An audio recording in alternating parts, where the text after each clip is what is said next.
There you are. Now give me 1 minute to get a bit organized and get in the right place for Instagram. And yeah, the meditation is coming. I just have to make sure everything's connected the way it should be, and it's all good. It's nearly all good. It's nearly there. Just waiting for Facebook to get its act together. Wind in September is waving. Hello, wind in September. Nearly there. Brilliant. How are you? How's the day going? Good? I hope it's going well. It's fine if it's not. Not every day can be brilliant, but I hope it's going well for you. Right, we're going to do a bit of meditation. This isn't a class, it's just a chance to meditate together. So if you're familiar with meditation, that's brilliant. Can you hang on while I explain what I do, just for the benefit of people who are new to meditation? These meditations are part of the further emergence work I do. I'll explain all about that when we're finished the meditation. There's lots of different styles of meditation. This is what I do. I've been doing it for years. For me, it starts with why I would meditate. I am trying to connect with the part of me that I connect to every night when I go to sleep. Not the dreaming bit, the bit after dreaming. So I'm dreaming, and then I drop out the bottom of dreaming into deep dreamless sleep, where I have no thoughts, no memories, no emotions, no personality. I have no body, no country, no stories, no nothing. I don't even have me. I sort of stop existing, certainly in the way I normally register my existence. So, you know, when I put that all together, that sounds awful, doesn't it? That sounds like death. Yet I love going to sleep. It doesn't bother me at all. I love going to this place that I go to. And when I wake up in the morning, I'm refreshed. So somewhere I know that that is a good place. And that's the place I want to go to when I'm meditating. I just want to do it consciously. So straight away, if you're new to meditation, don't try this when you're lying down. Don't lie down to meditate, just at the beginning, you know, when you're learning, because you'll fall asleep. Or if you don't fall asleep, you'll battle sleep, both of which are kind of contrary to where we're headed. So sit up. I'm just sitting in a chair. You can sit in a lotus position if you're comfortable doing that. If you're sitting in a chair, don't sit in a super comfortable chair that you might fall asleep in. We're back to that. So as I say, my mind can't seem to get to this place. It's like a place I go into that my mind has to wait outside of, wait at the door. So I had to figure out some way of working with my mind, or I like to think of it as parting the curtains of my mind to get into this place. So what I do is I make an arrangement with my mind where I say, can you just not think for the next 15 minutes while I meditate? And at this stage, my mind is on board, and it's like, yep, okay, fine. I've done this with you before, so let's do that. And if it's the first time you're meditating, your mind will be on board. It'll be like, yay, great, something new, exciting. After 20 or 30 times, your mind probably won't be so on board, and you'll have to give it things that it likes. And the sort of things that minds like are thoughts, ideas, concepts, that sort of thing. So maybe read about meditation, watch some more different videos about it. There's just a kind of a gap between the time when you start a meditation practice and when you start to see the benefits of a meditation practice. So varies from person to person, but if you feel a bit of resistance, if your mind is gone, I don't want to meditate, I hate meditation, it's so boring, that's when you need to give it some food. Okay, so my mind is on board. Great. Next thing, stop thinking. That's easier than it sounds, because it's easy to stop thinking. Because regardless of what I'm thinking about, which would be the content of my thoughts, the structure of my thoughts is always the same. It's always pictures and sound. So if I turn off the pictures and I turn off the sound, that's it, I'm not thinking. And as soon as I do that, I'm into the practice of meditation. And the practice of meditation runs parallel to the intention of meditation. So here's my intention. My intention is to go, as I said, to this deep, mysterious, profound, still, calm, Zen-like, just trying to think of all the other words they use for meditation, to describe meditation, to go to that place. The practice of meditation starts as soon as I stop thinking. And it pretty much goes like, I turn off the pictures, I turn off the sound, so I bring myself to not thinking. Then some time will pass and I'll discover that I'm thinking again. And I'll go, oh, I'm thinking, right? Turn off the pictures, turn off the sound. Bring myself back to not thinking. Then a little bit of time will pass and I'll discover I'm thinking again. I go, oh, I'm thinking again. So I turn off the pictures, turn off the sound, bring myself back to not thinking. And some more time will pass and I'll discover I'm thinking again. I go, oh, I'm thinking, and so on. So the practice of meditation is repeatedly bringing myself back to not thinking. Whenever I discover that I am thinking, I bring myself back to not thinking. And it's an important distinction to make, because it's easy to get the idea that to meditate correctly you shouldn't be thinking at all, which isn't the case. It's a dance between these two things. Sometimes you'll be very deep and still and it'll be beautiful, and other times you'll be discovering that you're thinking, and both are powerful. It's very powerful. It's kind of obviously powerful when you're in this deep, profound, still place, because you can feel it in your body. Changes start to happen, your nervous system starts to adjust. But it's equally powerful when you're discovering that you're thinking. It's just not as obvious, or it's more subtle, the power.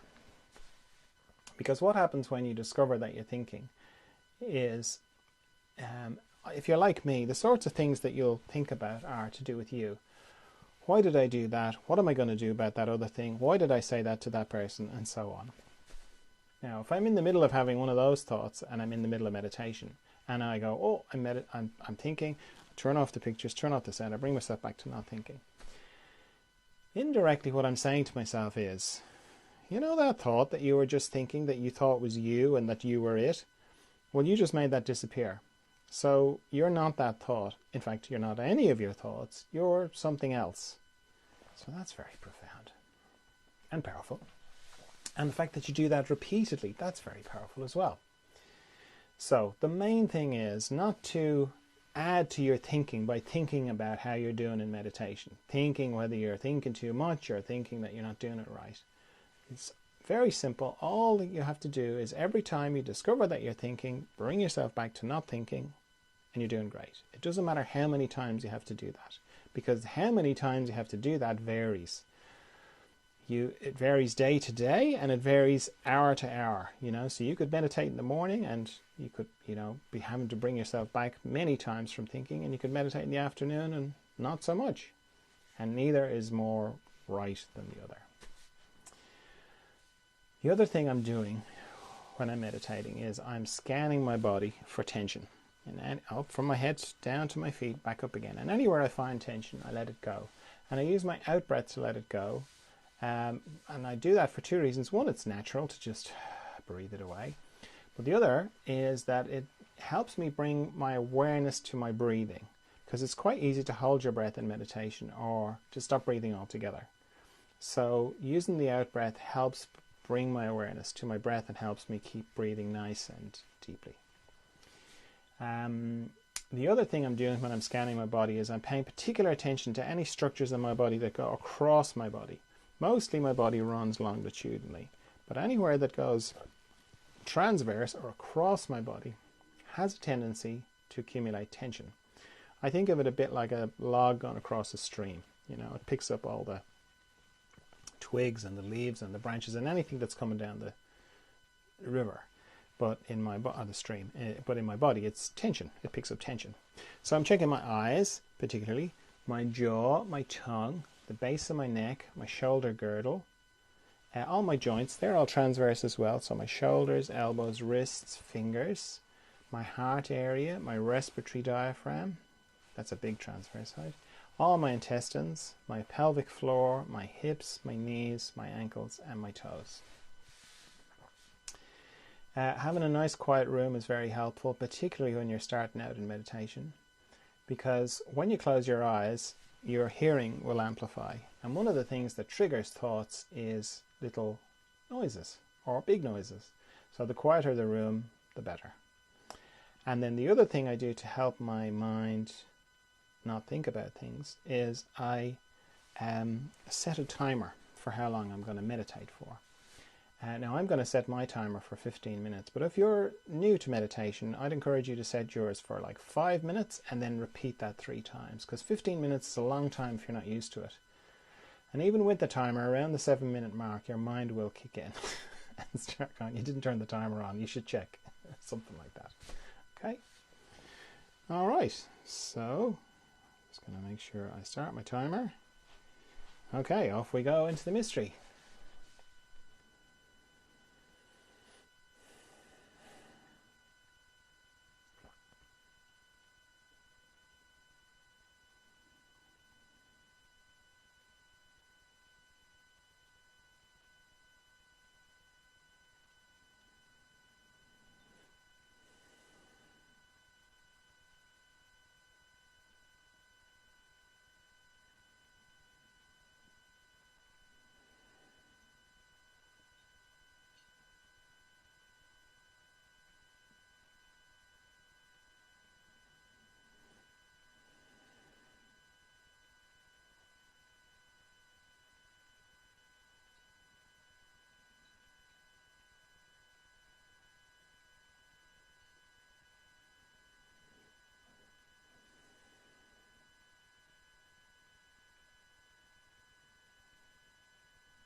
inside.